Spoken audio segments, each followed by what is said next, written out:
Vasudeva Sutam Devam Kamsa-chanūramardanam Devaki Paramanandam Krishnam Vande Jagadgurum. We are studying the 5th chapter of the Bhagavad Gita, and in this 5th chapter, the subject was about spiritual practice and our choice of the way of life. And what Krishna has said so far is that whether you're going to be a monk or a householder, you have a choice there, but it is safer and better to be a householder. If you're ready to be a monk, you can be a monk, but otherwise you can definitely realize God, become enlightened even as a householder.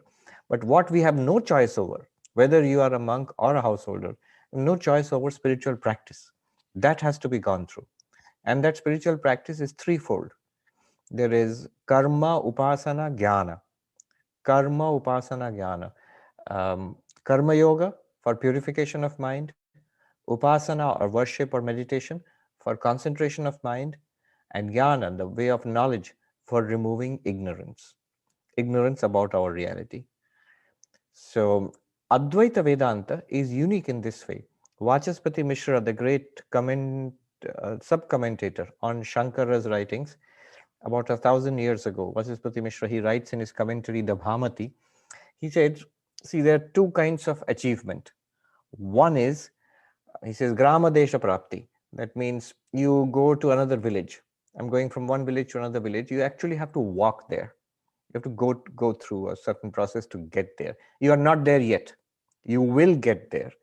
But you have to put in the effort and the right kind of effort, and then you get there. The second kind of attainment, he says, is Galavalaya Prapti. Galavalaya means a necklace. So there's a necklace, which is around our own neck, but we are searching here and there. Where is my necklace? Also, these days, more than a necklace, it might be, where's the mask? Where did I drop my mask? Where did the mask go? It's on your neck. You have pulled it down and you forgot, and you're looking here and there. So it's on your neck.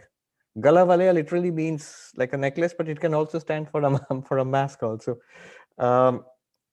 So the mask which is there right here in our neck, and we're looking here and there for my mask, or in my pocket for my mask, but it's right here. Now that attainment of that, how do you get that mask? Not by doing anything, by knowledge. You never lost it. It was always there. The necklace which is on our necks, we have never lost it. It's always there.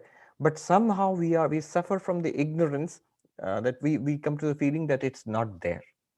And then we look everywhere else for it. The only way to attain that so-called lost necklace is by knowledge. Somebody must point it out. There it is, on your neck.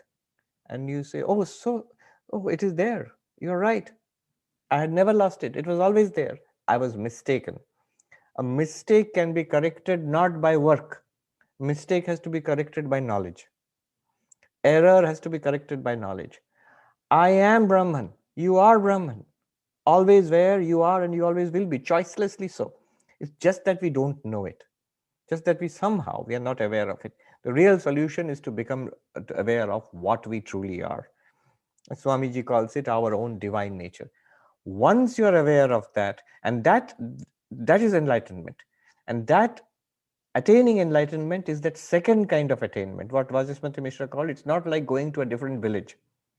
It's like finding the necklace which has always been there on our necks. That's spirituality according to Advaita Vedanta.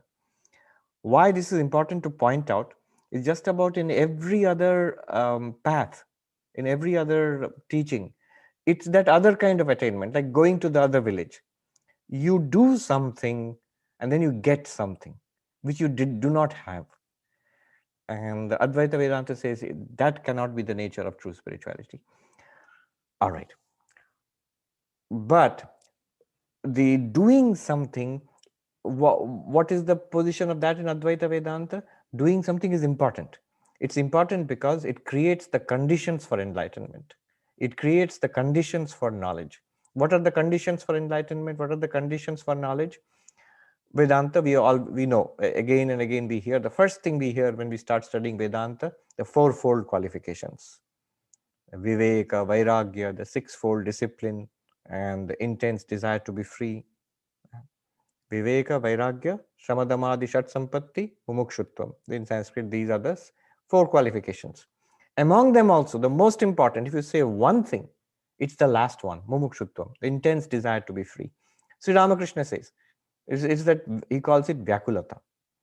Whether it's on the path of knowledge, whether it's on the path of devotion, one thing is this intense desire. Right now, so why don't we have that intense desire? See, right now the problem is that intense desire is there, but it is scattered in the world. We have thrown it into the world. And that desire, that power of wanting, it is scattered into the world as I want money and success and learning and achievement and health and husband, wife, children, grandchildren, friends, or Facebook friends, likes, all of these things I want.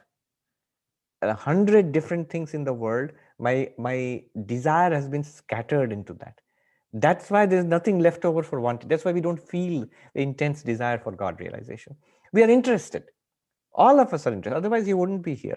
All of us are interested. We want it, but not so much, not so intensely, not so consistently, and not so seriously that other things become unimportant.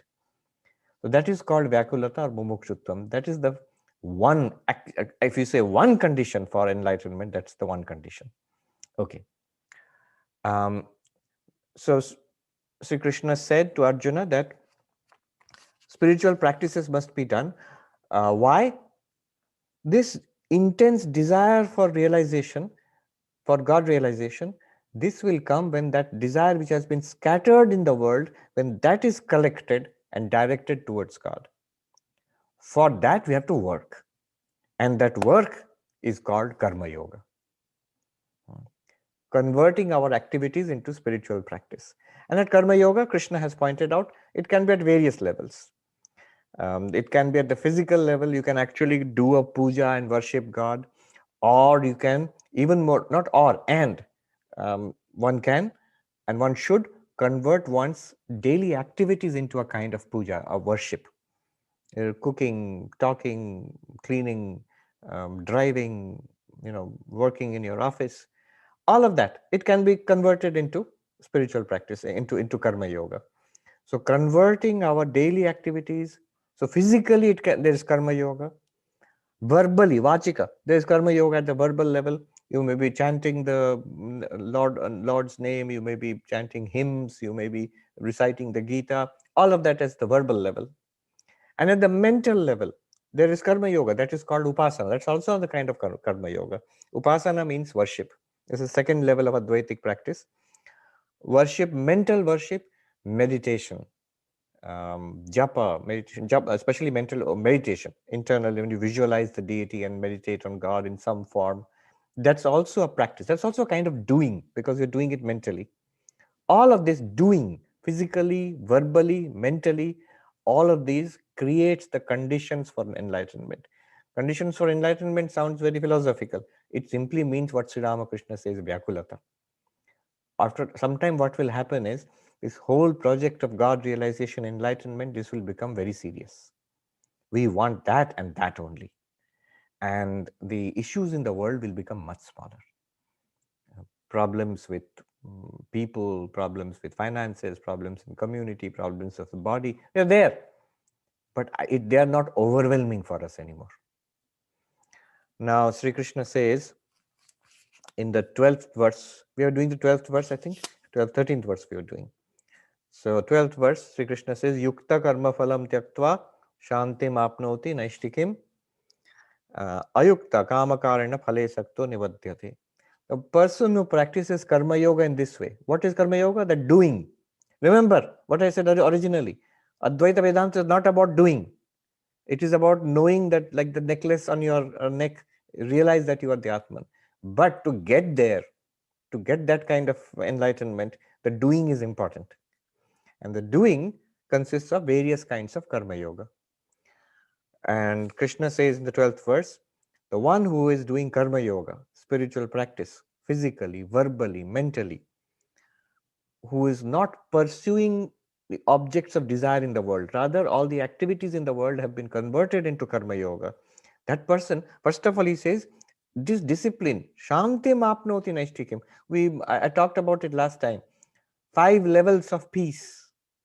5 levels of peace of mind. If you remember, one is, first of all, by making our actions ethical, most basic. A clean life. When you clean up our life, you get peace of mind. Second, not only a clean life, but also an unselfish life. I don't want anything for this little body mind, for this little personality. Karma yoga.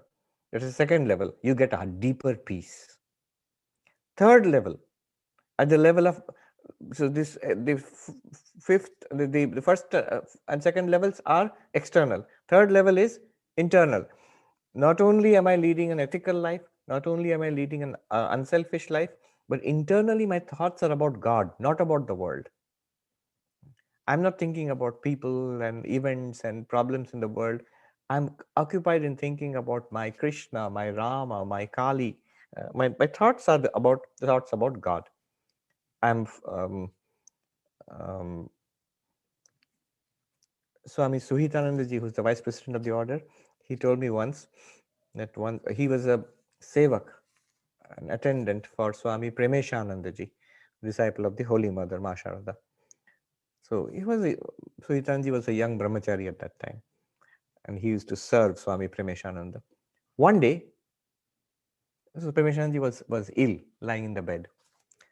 One day, Swami Suhitananda ji just, at random, without any warning, just asked, Swami, what are you thinking about just now, right now? And Swami Premeshananda said in Bengali, Sarva Vyapi Sri Ramakrishna, the all-pervading Sri Ramakrishna who pervades the entire universe. Now see, at random you ask somebody, what do you think? You're thinking about God. And that's a wonderful thing. So, yeah. Then what happens is, third level of peace is that when the mind it dwells on God all the time, you get an even deeper level of peace. Your peace becomes even deeper.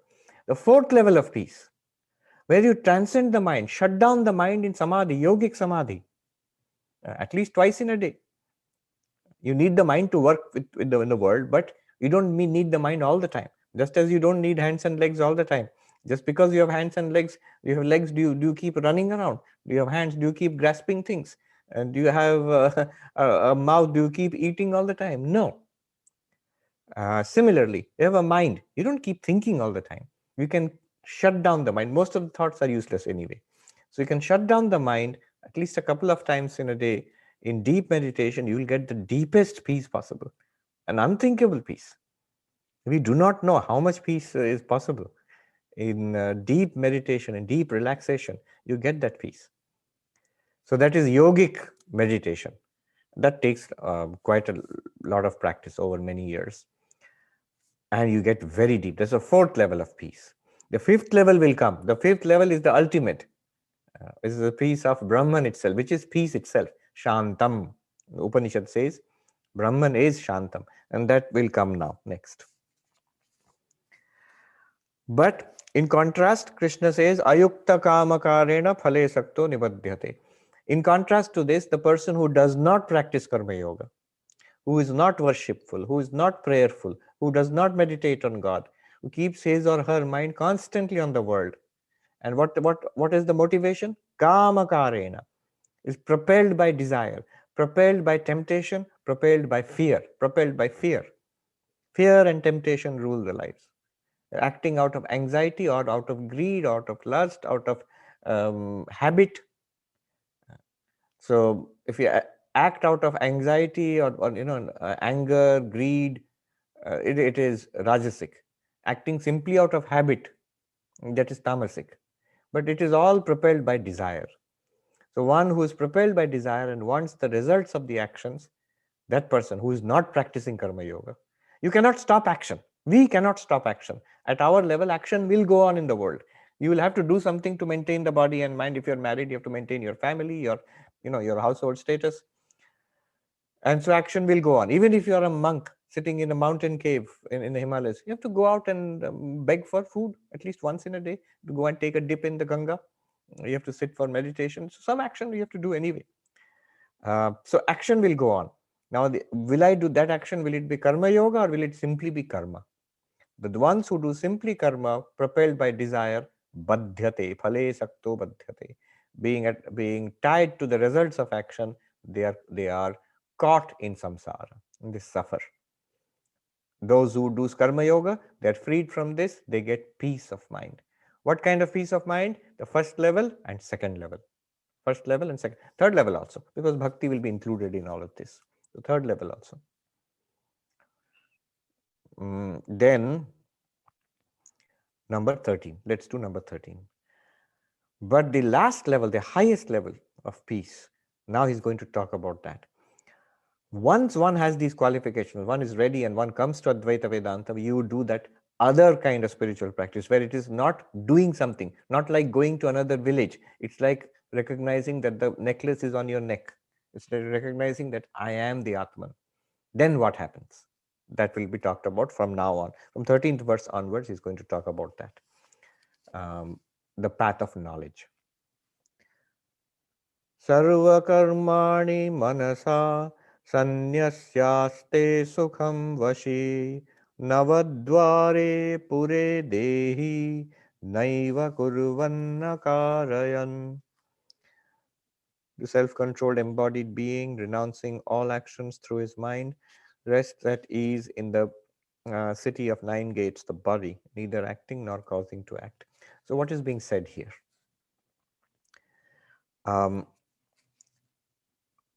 By the path of knowledge,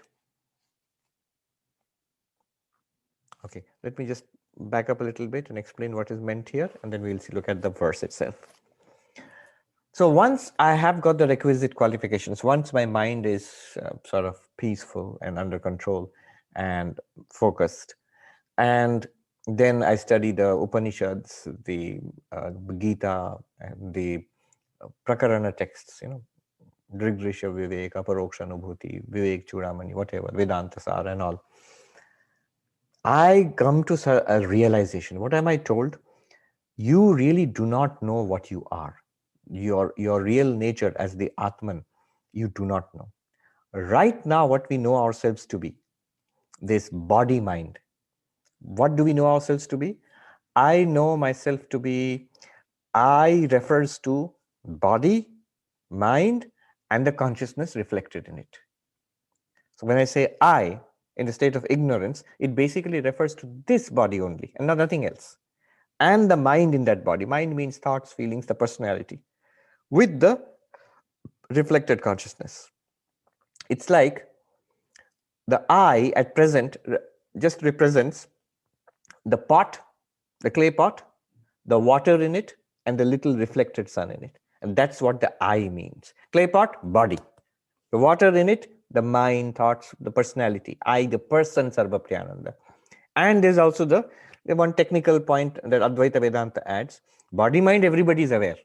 Advaita Vedanta adds, notice that you are aware. This awareness is there. That is a reflected awareness. That is called Chidabhasa. Chidabhasa with the antakarana and the deha. Sthula deha, sthula sharira, sukshma sharira, karana sharira is understood, and Chidabhasa, reflected consciousness. This is the meaning of I for us. Now what Vedanta does, once you come to Vedanta, the path of knowledge, by various means, Drigdrishya Viveka, the way of the seer and the seen, Panchakosha Viveka, by the way of the 5 sheets of the human personality, Avasthatraya Viveka, by the analysis of the 3 states of waking, dreaming, and deep sleep. Whichever way, one or more, we suddenly realize, or it's pointed out, no, the I is not what you thought it was. You thought that the I was the pot, water, and the little reflected sun. No, the real I is that one big sun high up in the sky. You are not this little body. You are not even this little mind with its thoughts, feelings, memories, projects, likes and dislikes. No, you are not even this little awareness in that body and mind. Rather, you are this infinite awareness which is shining in and through this body and mind. This is something you did not know till now, until you came to Vedanta. And you are told that such a thing exists. Not only such a thing exists, Brahman, one infinite existence consciousness, it exists, but you are that. You are Brahman. The real meaning of I is not body-mind awareness, reflected awareness. Real meaning of I is pure awareness, unlimited awareness. Real meaning of I is not sthula sharira, sukshma sharira, karana sharira, vichidabhasa in Sanskrit, but it is Brahman, Satchidananda. This difference. It's like, take the example of the movie example. I like that example. So there is a movie screen. On the movie screen are projected pictures, and the whole story goes on there. There is there are the the heroes and the villains, and there are also plants and animals, and there is the earth and the sky, and a big drama, sometimes a comedy, sometimes a tragedy. It's all going on. But all that is really there is the movie screen. I mean, for the time being, I'm ignoring the light and everything. Just the movies, the physically what's there. If you go and touch any person in the movie, if you touch any place in the movie, if you touch any animal, plant, whatever you touch, underwater, on the ground, in space, whatever is going on in the movie, if you touch it, you will touch only the same screen. In everything, there is only that same screen. Now what happens is, what Vedanta has told you is, till now, somehow the screen had forgotten itself and was identifying with one character in the movie. It could be the hero or the villain or something. Was identifying with one character in the movie. And you are now told, you're told that you are not this character. You are the screen on which this character and every character and the whole movie is playing. Now, this screen, so what difference does it make? In that case, first of all, I am not a physical entity. Second is, I am not a mental entity. I am consciousness. Then the characteristics of the physical entity, that it is born. I am not born with the birth of the physical body. Does the screen come into existence when the hero is born in the movie? Not at all. I do not age with the aging of the body. Does the screen get older as the characters in the movie get older? Years have passed in the movie. Everybody is much older. Has the screen also become older? Not at all. So I do not age with the aging of the body.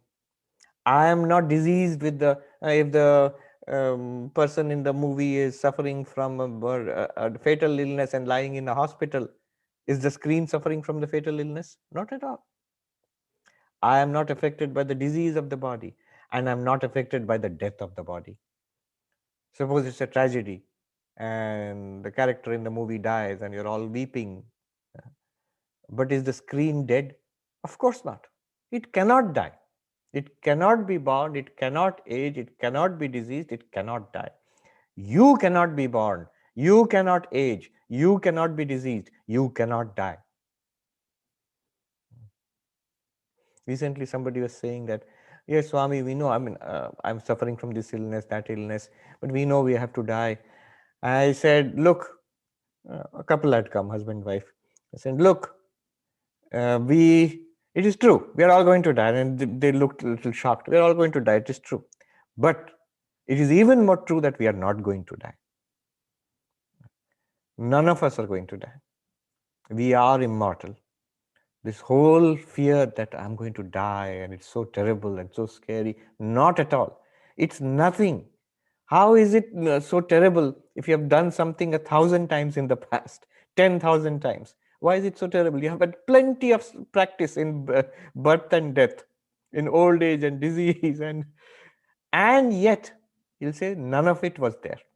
The screen is not at all affected. Similarly, with the personality of the characters in the movie, someone is very happy by personality, someone is depressed, someone is unhappy, someone is angry, someone is all sorts of personalities are shown on the movie. Does the screen get happy or angry or depressed? Not at all. Similarly, You, the infinite immortal awareness, you're not affected by the ups and downs of the mind. So, Bill is saying different kind of birth control. Very interesting. Swami Yogeshananda ji, he wrote this book, Six Lighted Windows. So at that time, so in that book, there's a chapter on Swami Madhavananda ji. So at that time, Madhavananda ji had come to the United States for an operation. He was the president of the order at that time, 1960s, I think. And Swami Yogeshananda ji was like a nurse who took care of, before he became a monk, he took care of Swami Madhavananda ji, the physiotherapy and all. So one day, a group of devotees, at that time, birth control was a newish, big issue. So that some of the devotees were discussing this. And they thought that Swami will not be interested. Well, so is this right? Is this wrong? Is it good or bad? Devotees were discussing. To their surprise, the Swami said from a distance, he said, I am all for it. Then they said, oh, Swami, you have a position on this. You have something to say. He said, yes, no birth, no death. So the birth control is what he meant was by enlightenment, you realize. What you realize is not that the screen was ever born or is ever going to die. It is something that cannot be born. How can consciousness be born? How can the sun in the sky actually physically enter into a pot or water? Impossible. It can be reflected there, but can't actually do that. You are not affected by the ups and downs of the body or the mind also. The screen is not affected by anything that happens to the character, good or bad. Not only that, even after all the characters are dead, screen continues to exist. So we are not born with the birth of the body and we survive the death of the body. Not only that, it is the same screen behind all the characters. In ignorance, the screen thought, I am this character. But after becoming enlightened, the enlightened screen sees, I am all characters. Or rather, all characters depend on me. They are nothing other than me. The one I liked, I am that person. My most beloved person, I am that person and I will never be separated. We all feel that father, mother, husband, wife, children, we don't want to be separated. And when we feel sad when somebody beloved dies, Vedanta tells you that you will never be separated. You're actually one with them all the time. So we are one with all of these characters. But the condition is the character you don't like, that annoying person, that miserable neighbor or whoever it is, you are also one with that. That person is also you. No enemies are possible. Who is the friend and who is the enemy? When both are but one. Swami Vivekananda says in his poem, praiser praised, blamer blamed, are but one. You are the same reality.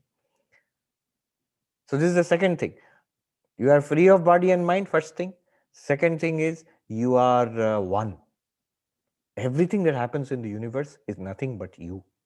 Very great thing. And the whole universe depends on you. It is an appearance in you. It's a movie playing on you, the screen. You don't depend on it. You can exist without the movie. You, the screen, can exist without the movie. The movie cannot exist without you. Every bit of the movie is you. But you are free of the movie. Any kind of movie can be played, or no movie can be played. Similarly, on you, the consciousness, the movie of this world is being played. Sometimes a comedy, sometimes a tragedy, and sometimes no movie. The universe is dissolved, Mahapralaya. You continue to exist. So this is the meaning of Aham Brahmasmi. Okay, all very good. And this is something that Krishna assumes because he has already taught this in 2nd chapter. Now, what about our original question about action? Till now, all activities had to be done in the spirit of karma yoga. But now when you realize you are the screen, what is the status of action? You realize that the screen itself is beyond all actions, even while all action is going on. In the movie, the hero is doing heroic things, the villain is doing villainous things. Screen is not doing anything at all. Not only not doing, it cannot do anything. In the movie, car is going on. Can the screen drive? No. But depending on the screen, the hero is driving the car, the character is driving the car. So the body and the mind, depending on you, the consciousness, performs all activities in the world. You are the body mind, the one who's doing the activity. You are the person who's benefiting from the activity. You are the objects which are being used in the activity. Suppose you are serving food to somebody. You are this body and mind. This body and mind is nothing apart from you. The food itself is nothing apart from you. The person who's eating is also nothing apart from you. The instruments with which you are serving is nothing apart from you. Brahmarpanam Brahma we chant. This is the meaning. So what is the status of action now? What is the status of action earlier? I am this body and mind. If I want to be spiritual, I must convert my karma into karma yoga. That was the earlier understanding of action. Now the understanding of action becomes, I am the screen.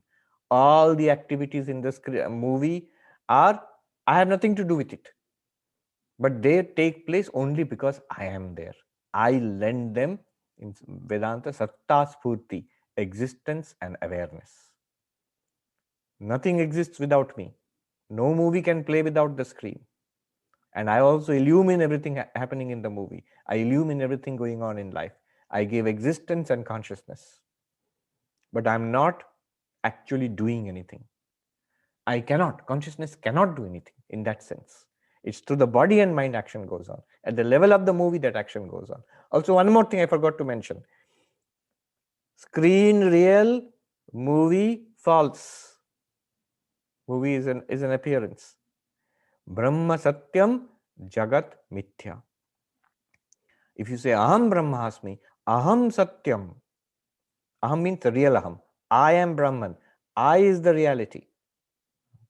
And the world is an appearance. I, the screen, am the reality. The world, the movie is an appearance. And I forgot to mention that. And who am I? The character in the movie? I am none. The character in the movie is none other than the screen. Jiva Brahmaiva Napara. Or in the pot and water example, till now I thought I am the pot, I am the water, I am the reflected little sun. That was the meaning of I. Now the meaning of I is I am not the pot. I am not the water. I am not even that reflected little sun. Mano buddhi ahankara chittani naham. I am not mind, I am not intellect, I am not memory, I am not even the ego. Then Chidananda Rupaha Shivoham. I am of the nature of pure consciousness, pure existence. I am that huge blazing sun in the sky. So this is the change which has now come. So what will happen now? All activities will continue. But it's no longer that I am doing all the activities as spiritual practice, as karma yoga. No, body and mind is acting at the level of samsara, at the level of the movie. I am the existence consciousness. I am the witness consciousness. I give all this existence. I am the unaffected witness of all of it. Action is going on. Body and mind could be acting. Body and mind may not be acting. And whatever it is, it might be meditating. It might be a monk. It might be a householder. Whatever it is, I am the background reality of not only this one body and mind, of all bodies and minds. So this will be the idea. In whom? Not in Brahman itself, in that particular body mind now, that enlightened one, that Jnani now.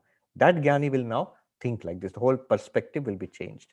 Now with this background, we will see all of this necessary to understand this one little verse. Now what happens? Sarva-karmāṇi manasā sannyasyāste. Giving up all activities by mind. Manasa, by the mind. By the mind here means by the understanding. Giving up all activities, that means, see what it means here is, giving up activities by understanding means what? At first I thought, I am the one driving the car. Then I realized, no, I am this person and the car are all part of the movie. I am the screen. I am not driving a car. The character in the movie, which is appearing in me, is driving a car. The car is in the movie, the character is in the movie, and the driving is also in the movie. But the whole movie is appearing in me, the consciousness. The screen, sorry, I'm mixing up. So whole world is appearing in me, the consciousness. Body and mind are appearing in me, the consciousness. Body and mind are acting in the world. Yes, that is going on. But I am not acting.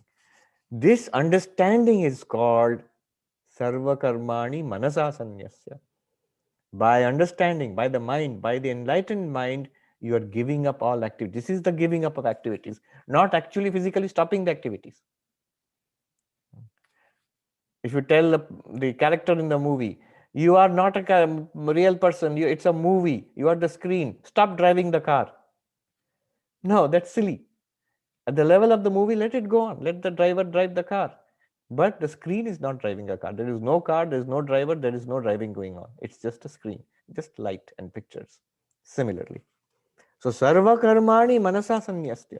Physical activity, mental activity, verbal activity. You are giving it up by what? By the knowledge, I am the pure consciousness, ever free from action. This is the knowledge. But body will go on acting. Words, tongue will talk, mind will meditate on God. This will go on, no problem at all. Movie can go on. Just because you realize screen is reality, do you have to switch off the movie? Not at all. You can now enjoy the movie even better. Then what will happen? Sannyasya, by this kind of understanding of action, new understanding of action has come. Sukhaṁ aste, sukhaṁ vaśhī, aste sukhaṁ vaśhī. The enlightened one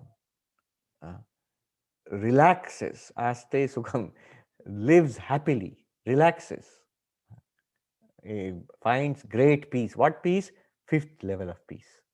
Fifth level of peace. The ultimate peace. Where? It's important. Nava-dvāre pure dehī, naiva kurvan na kārayan. Where is this enlightened person? In this body and mind. Nava-dvāre pure dehī. Pura means the city. There is a city, and the city has 9 gates. What is that city? The body. What are the 9 gates? The sense organs and the organs of action. So you count, you'll find 9.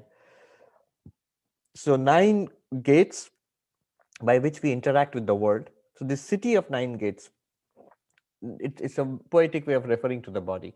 In this body itself, you are there. Of course, it's a different matter that the body is an appearance in consciousness. But still, in this body, where is the screen? In the movie, where is the screen? I can see the hero driving the car. Where is the screen? You're telling me that there's a reality called a screen? Right there. In that hero, the screen is there.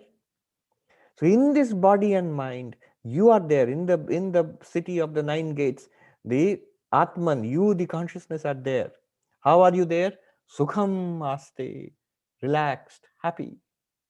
Let the body and mind do its thing. Let the little person do its duties in the world perfectly, happily.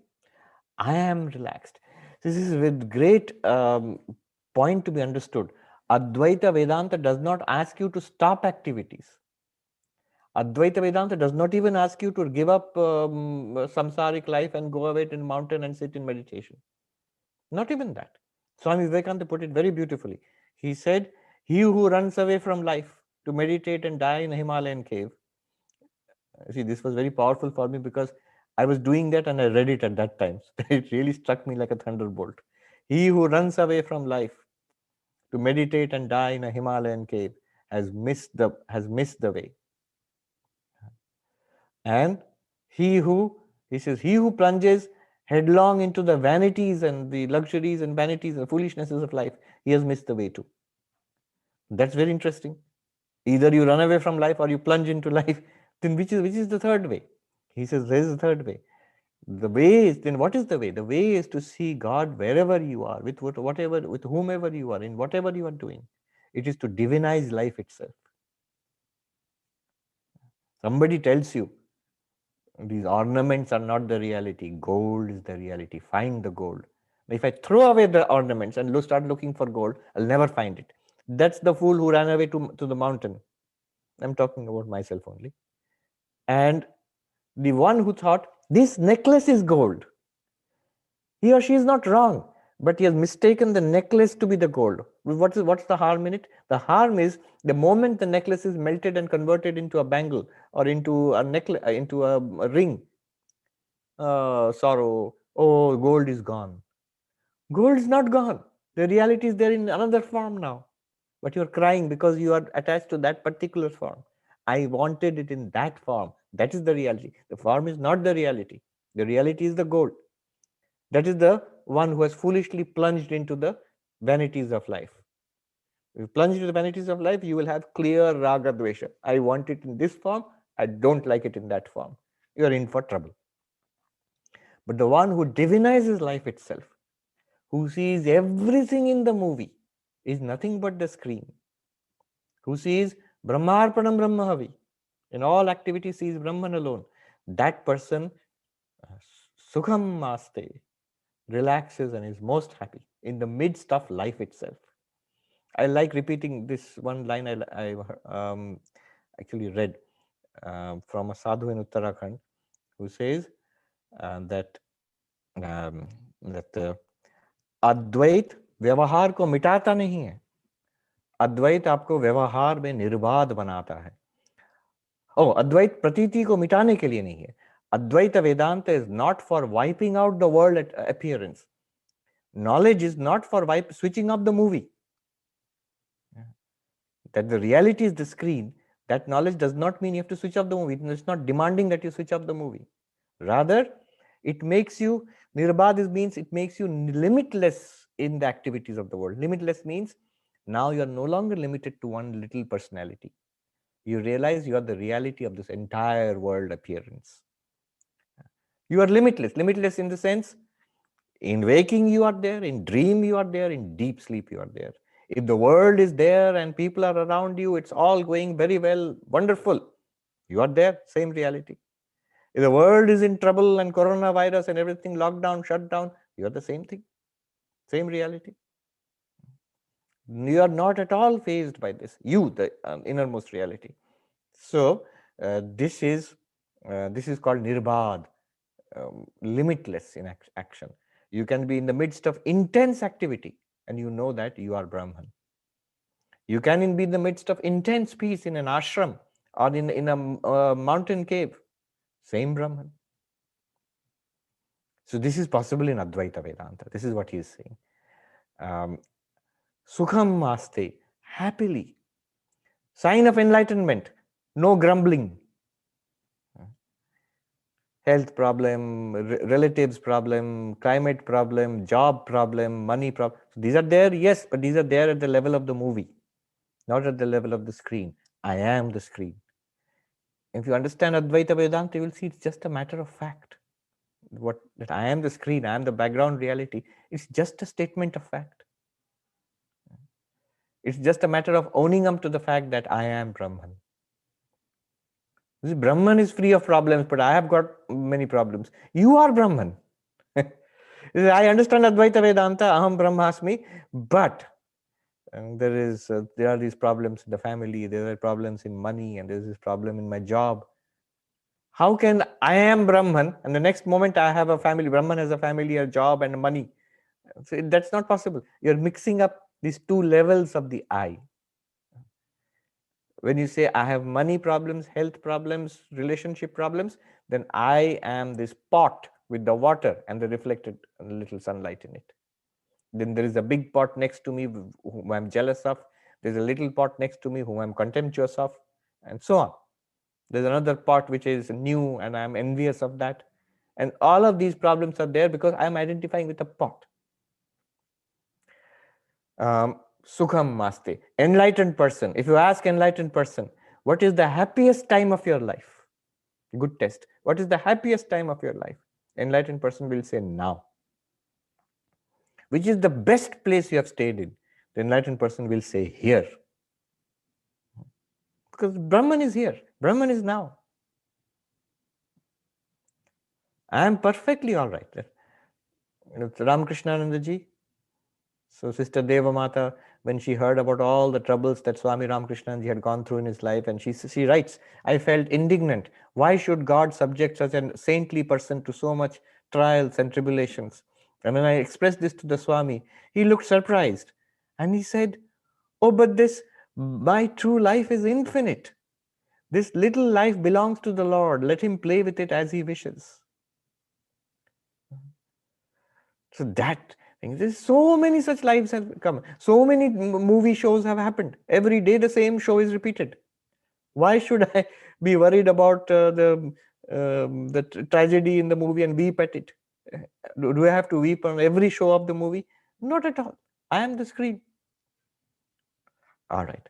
So, sukhaṁ, most happily in the midst of active life, you are there in the middle of the 9-gated city, the body. And what does it do? Nothing. What do you, Brahman, do in the middle of that city? Nothing. Naiva kurvan na kārayan. Yes, but you are making the body and mind active. Also not true. Is the screen making the villain do bad things and making the hero do good things? The screen is not doing anything. So, body and mind, they act according to their samskaras, according to Maya, but you as Brahman, you are not doing anything at all. This is the meaning. Then you get the 5th level of peace. I am Brahman, Aham Brahmasmi. Then let's do 2 more verses which are just complementary to each other. That means you are as Brahman not the karta, the doer of deeds. And if you are not the doer of deeds, you cannot be the bhokta, the enjoyer or the sufferer of the results of the deeds. I'll repeat. Karta means the agent of actions. Bhokta means the experiencer of the results of actions. Karta is the doer of karma, agent. Bhokta is the experiencer of karma-phala, pleasure or pain. You, the consciousness, you are neither. You are neither. You are the witness of this whole game. 14 and 15. Na kartṛitvaṁ na karmāṇi lokasya sṛijati prabhuḥ na karma-phala-saṅyogaṁ svabhāvas pravartate. The Lord creates for this world neither agency nor actions nor union with the fruit of action, but nature acts. Here in place of Lord, Lord means Brahman, consciousness, my nature, my real nature. Na kartṛitvaṁ, there is no agentship there. The screen in the movie is not the doer of heroic deeds, nor the doer of villainous deeds. Na karmāṇi, not even the actions. Not the doer of the actions, is not even the actions themselves. Are there really heroic deeds going on? Are there really villainous deeds going on? In the movie, yes. But in the absolute sense, no. Lokasya, of the world, of the universe. Sṛijati means creates or projects. Prabhuḥ here means, devotional sense, it means God. But in this Advaitic sense in which we are taking it, it means your reality. Satchidananda Brahma. Na karma-phala-saṅyogaṁ. Nor does it bring the results of action to you, to the doer, because you are not the doer. Then why is all this happening? If the screen is not doing anything, then why are so many movies playing? Svabhāvas pravartate. Swabhāva, by its very nature, all these things are happening. By very nature means by Maya. Advaita Vedanta is very simple. Any difficult question you ask, they will either go to Brahman or Maya. Why does anything exist? Because of Brahman. Brahman is existence. Why are we experiencing all this? Experiencing means consciousness. Brahman is consciousness. But why is there so much good and bad, suffering, the up and down, so many problems are going on? Oh, that is Maya. All the trouble we put it on Maya, and all the reality and good things we put it on. Good and bad, both are Maya. And the reality of this whole thing is Brahman. And you are Brahman.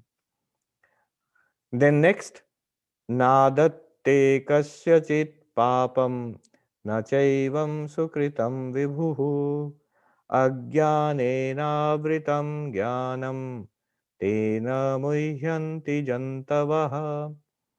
This consciousness, nādatte kasyacit papam, it does not accept, it does not suffer from the results of papa.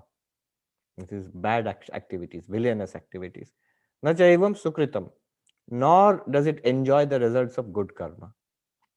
Vibhu, the all-pervading. The screen is the all-pervading because it pervades the entire movie and every movie and the absence of movies. Consciousness is all-pervading because it pervades the entire universe and the absence of the universe also. That consciousness is not a bhokta. It is not the enjoyer or sufferer of good and bad deeds.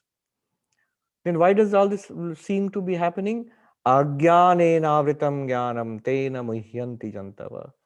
Because of ignorance, this reality is hidden from us. And therefore we become jantu. The Sanskrit word jantu means animals. We become animals. We, the pure consciousness, we are jantu now. We are animals. We are muhyanti, we are deluded. We think we are a character in our own movie. And then we go through these endless cycles of ups and downs and endless movie shows. The world will go on. All you need to do is break through this ignorance and realize your nature as the reality behind this world. Once you do that, there's no problem anyway. And you can help others also. You can help others in all sorts of ways, material ways and especially spiritual ways. Okay.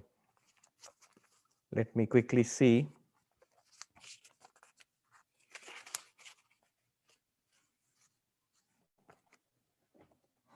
What are these? What is the questions on activities in the chat? Alpana Chatterjee says, given that Karana Sharira is avidya, does it mean it's primarily made of tamas?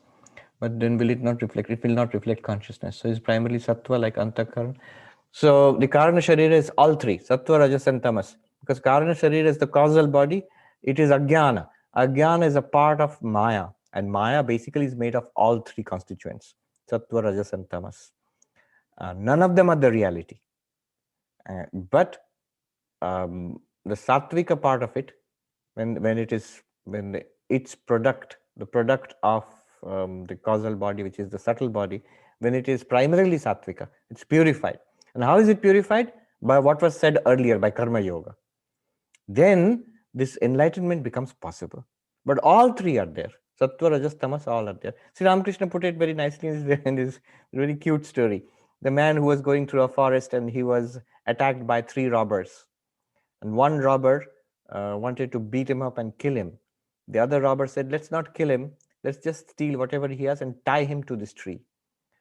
And the third robber took pity upon him and untied him and took him to the road which will lead to his city and said, you take this road, you'll go to your city and you'll be safe. And this man was so grateful to the third robber. Today we would say Stockholm syndrome, you know. So he was so grateful to this third robber. He said, why don't you come with me to my home? You have saved me. And the third robber said, look, I am a robber too. Where you are going, I cannot go. So this is the story. The first robber was tamas, who will destroy us basically. Destroy us means trap us forever in samsara. The second robber is rajas, which makes us prey to desire and ambition and anger and greed and all of that. Binds us in samsara. And the third robber is sattva, who frees us from samsara, who shows us the way to enlightenment, your reality. But that reality is beyond the third robber also. That reality is us, our reality. The city is Brahman. So it's a very beautiful example. Krishnamurti Bill's comment I have already mentioned. Vishwanathan says, the example of many paths with reflected sun is wonderful. Adi Shankaracharya's Bhashyam on Vishnu Sahasranam describes Aditya as one of the 1,000 names, as the one who's reflected in many parts of water. Yes.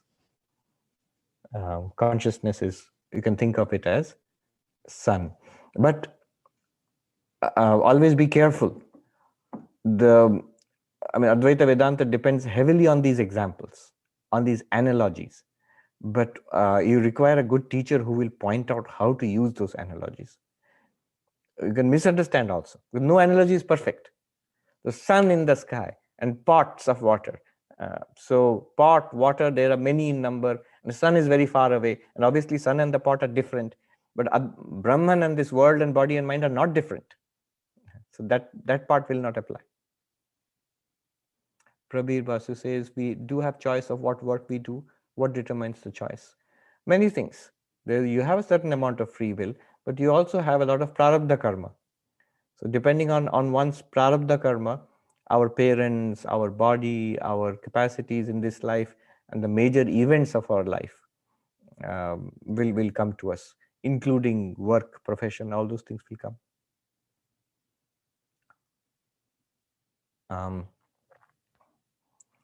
Bill says, in the screen example, the screen does not seem blissful. Well, you will be a very blissful screen if you realize you are free of the movie. Who is blissful? The one who watches the movie is blissful. So here you are the screen on which the movie is playing, and you will be blissful because you can see so many movies in yourself. And you'll be blissful regardless of comedies and tragedies, because you are free of it. The aesthetic enjoyment depends on your being free of danger, of the trouble shown in the movie or in the painting or whatever it is. Then only you can enjoy it. In Vedantic sense, it is the very limitlessness of the screen which makes it blissful. Chandogya Upanishad says, Yo vai bhuma tat sukham, na alpe sukham asti. That which is the infinite, that alone is happiness. There is no true happiness in the limited. So what is limited? Everything in the movie is limited. Every character is limited because every character is different from every other character. Every character has a limited span of existence. Every character occupies only a small part of the fictional space of the movie. So the characters in the movie are all limited. But what is unlimited in the movie? The screen on which the movie is playing. In what sense unlimited? Everywhere in the movie the screen is there. In every character that screen is there. In every activity that screen is there. In every object that screen is there. And where the movie does not play and the movie is over, the screen is there. So the screen is unlimited. And that unlimited nature is bliss itself. Upanishad says that our unlimited nature is bliss. John Dhar says, so is it correct to say for an enlightened person living in the present? Living in the present is a kind of, it's a very popular kind of slogan with these days. You have to stay in the present. Not in that sense. I know why you said it, because I said, well, what is the happiest time of your life? Now. It's not just because it's the present. The happiest time of my life is now because Brahman is here now. When is Brahman not? All the time. All the time Brahman is there. It's not that there's no time when Brahman is not there. But right now, right here is where I find Brahman. So it's the best time. In that sense, it's happy. It's not in the sense of I'm trying to live in the present. In fact, that's the value of the present. Value of the present is that the presence of Brahman is there. That's why it's a present. Anuradha says, is there a way to realize our nature without bringing in Maya? Without bringing Maya? Anuradha, you want to clarify on the question? From your Sunday speech, you were saying that Gaurapada did not say anything about Maya. He said, he didn't bring the Maya. I mean, like any Advaitin, he does accept the theory of Maya, but he says you need not even bring it in. You can just say it's the very nature of the Turiya to shine forth in this way. So if you say there's the very nature of the screen to shine forth in these movies.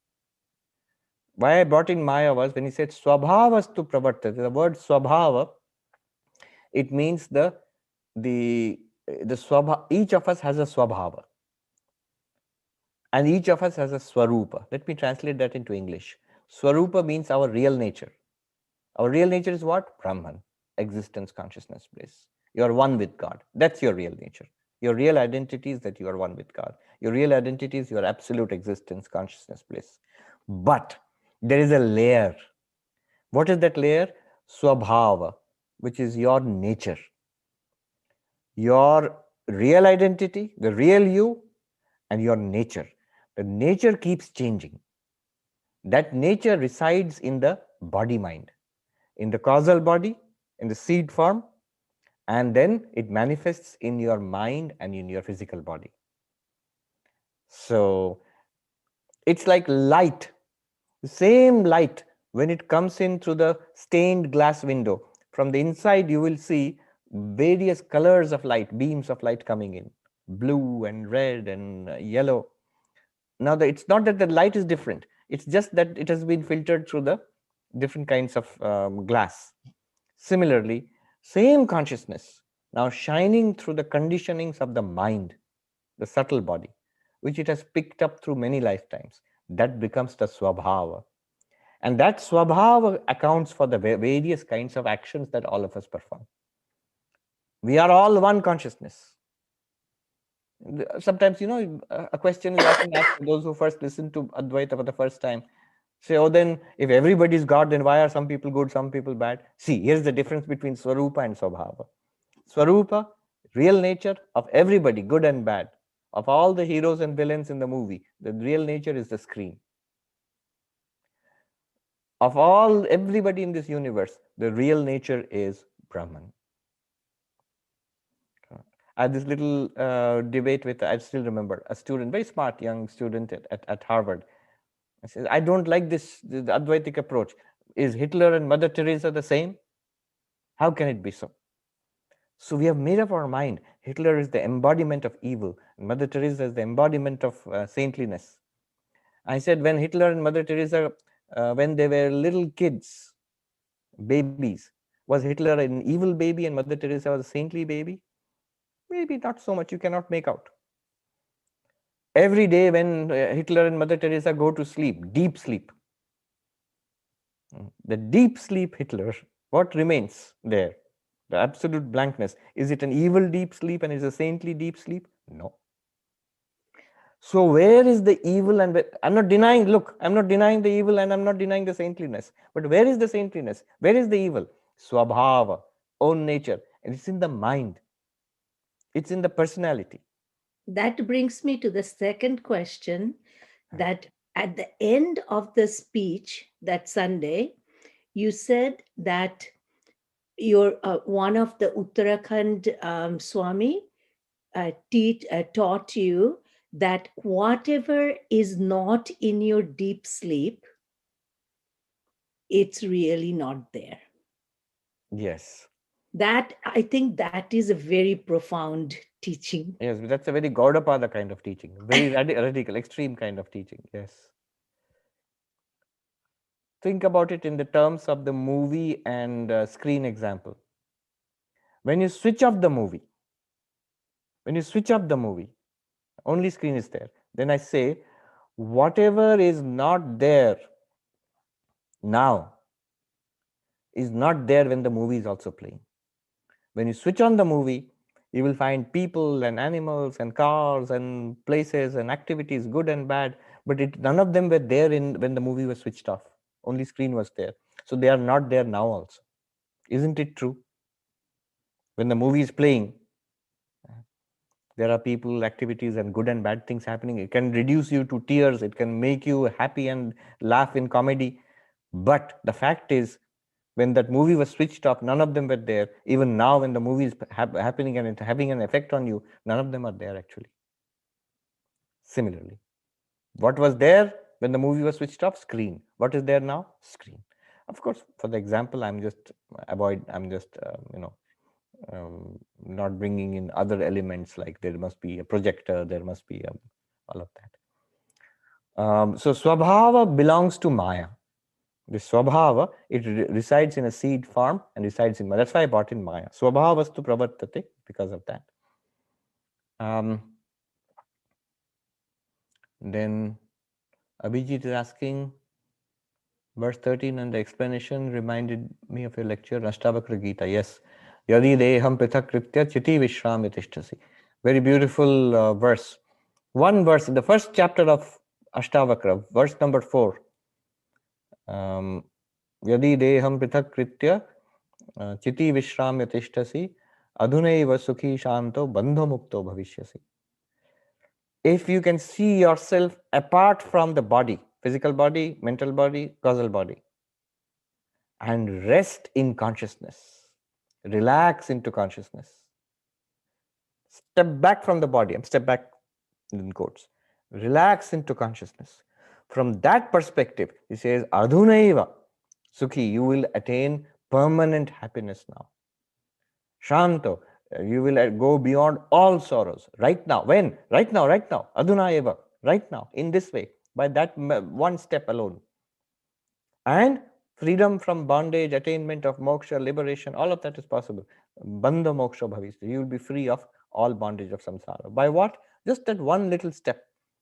Step away from body into consciousness. Relax. Chiti, very beautifully put. Chiti vishramya tishtasi.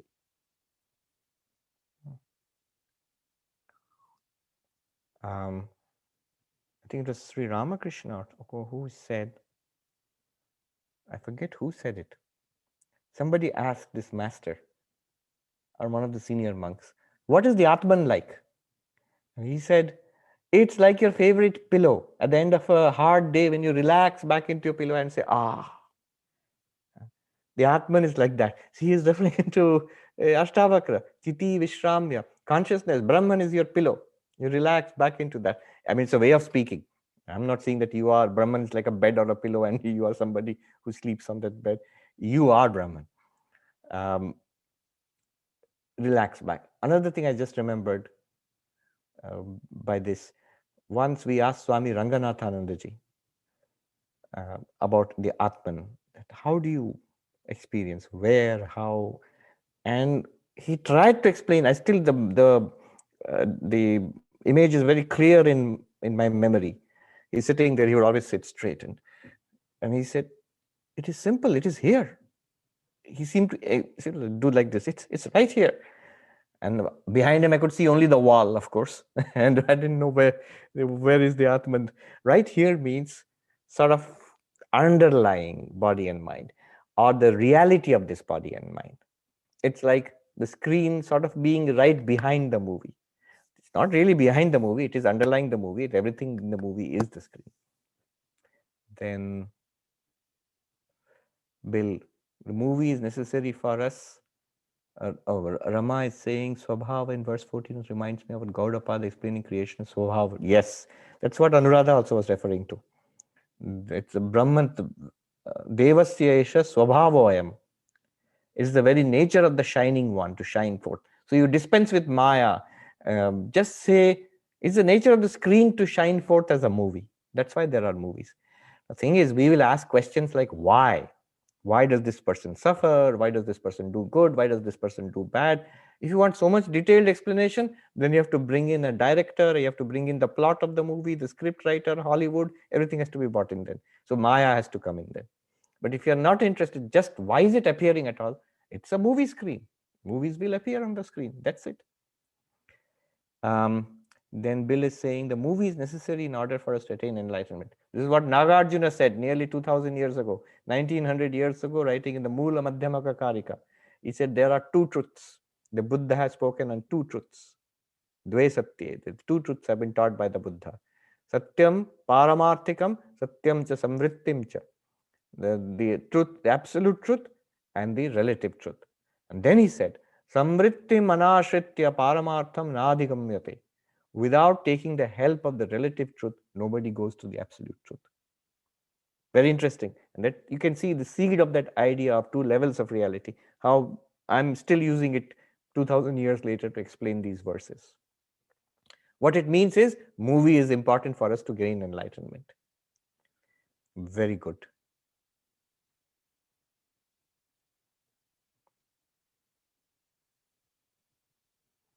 Okay.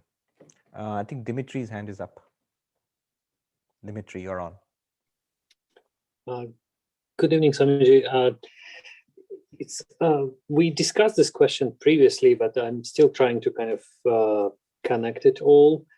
The connection between the enlightenment and power. And I understand that being enlightened, you are beyond power. You don't really need power. But does it really also mean that you there is this capability of absolute free will and ability to enact it?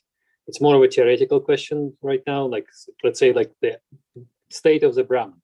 It is beyond the need of the power. I understand that side of things. But does it also mean that in a state like the state of the Brahman means that at any given moment, if Brahman wills, it will create a new samsara and everything else?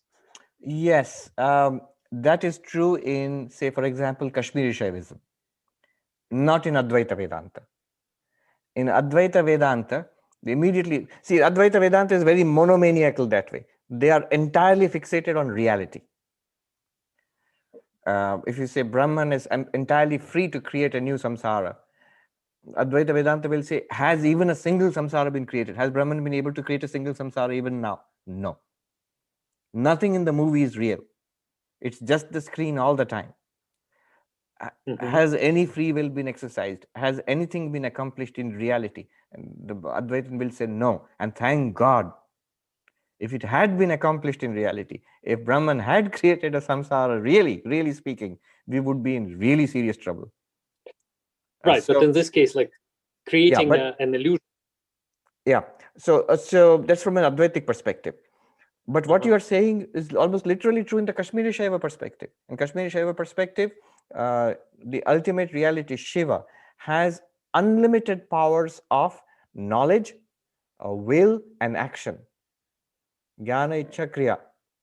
So it is always omniscient. The Shiva nature is that it knows everything, and it has power of will. It's absolute freedom of will, swatantriya. Absolute freedom is enjoyed at the highest level, and it's freedom of will actually, and action. We have very limited power of action. We have very ineffective wills, and we don't know very little at our level, at the Jiva level. At the Shiva level, we are ourselves Shiva. At the Shiva level, these powers will become infinite. What you're saying is they take it seriously. So the Kashmiri Shaivas, Rick, I don't know if he's here, he had written to me about this, that how about taking will and action and power and knowledge seriously? If you take it seriously, you get Kashmiri Shaivism. These are real powers of a real God. Just as if I am real, then my power of action, a power of knowing, power of willing, they are as real as I am. So if at the level of Shiva, these powers should be as real as Shiva. Then if Shiva is infinite, these powers also must be infinite. So yes, there is absolute freedom of will at the Shiva level. Kashmiri Shaivism. What would Advaita say to that? Advaita would say to that, it is not freedom of will. There is, and according to Advaita Vedanta and Swami Vivekananda's words, freedom of will is an oxymoron. It's a contradiction in terms. If there is will, it's within causation. It's within Maya. And there's no freedom there, really, ultimately. It may seem free, but it's illusory. And when what is possible, you can go beyond Maya and you attain freedom, but not freedom of will. There is freedom from causation, freedom from causality. Where is power? Power and causality are the same thing. It is the power lies in the cause and it's exercised in the effect. Cause becoming the effect, or cause giving rise to something, that is power. And the more you understand it, the more you know how to work the machine of Maya, the more power you can deploy. And that's what we have been doing. In one of the Puranas, it's predicted in the future will come the age of, they call it the age of the great machines. The age of mighty machines will come, when people will understand the workings of this universe. And I can only think that they were talking about us and maybe centuries to come, where things like AI and the subtler machines which are being developed, it's just power. It's a kind of power. But it's all within causality. If you go beyond causality, you're going beyond power. Beyond power does not mean powerless. It means you can say it's infinite. When it becomes infinite, you can't really call it power anymore. It's just the reality that is. And then does it mean that it just exists right now, right here, and both illusion and non-illusion? What exists? The reality? Yes, the reality. Yes, Brahman, it exists right now. And the illusion, okay, that's what it is. Like whatever we see right now, whatever we experience right now, it is that, yet it is an illusion, and there is nothing else. No, it is the screen and the movie together. Our only problem is we are unable to distinguish between the screen and the movie. The screen is real. The movie is an appearance. Because we cannot distinguish the two, what happens is the movie seems real now. I'll repeat that. Screen is real, movie is an appearance, Brahman is real, samsara is an appearance. But if you're unable to distinguish the two, the movie will suddenly look very real. And that's the problem. So we have partial knowledge. We have enough knowledge to see the movie. We are able to see, hear, smell, taste, touch, think, act, and experience these bodies and minds. So that's all part of the movie. What is in and through all of this is an absolute reality which we are not, we are unable to see, or see means discern. And that's our real nature. When you see that, then the movie is no longer an illusion, or is no longer a problem. It's the glory of, the movie is glorious. Movie is fun. You can give it an Oscar. But only when you know it's a movie. Otherwise, it's a huge problem. Yes, so the one that I still cannot quite grasp is this movement, the beginning of the movie, the creation of the movie. I understand the kind of the concept. I know. So it goes back to the whole thing. Why does the one become the many? The question of why Maya No, not at even all. the why, but yes, it seems like that. It means that since there is the cause and effect within the samsara, it means that the cause at some point decided to do something. Right. But the crucial thing you said was within samsara. Yes, within samsara. Yes, right. And the cause and effect, cause does something and the effect is produced, and all of that is within samsara. And the reality which Advaita speaks of is not within samsara. It's not within this chain of cause and effect at all. So, courtesy of my lecture on Maya, if you look at that again, this has been talked about, and we have discussed that. Why Maya? Basically, you're asking why Maya. You're asking why causation at all. And what's the problem with that question? These things we have discussed there. All right. On that very abstract note, we'll bring it to an end now. Om Shanti Shanti Shanti Harihi Om Tat Sat Shri Ram Krishna Arpanamastu.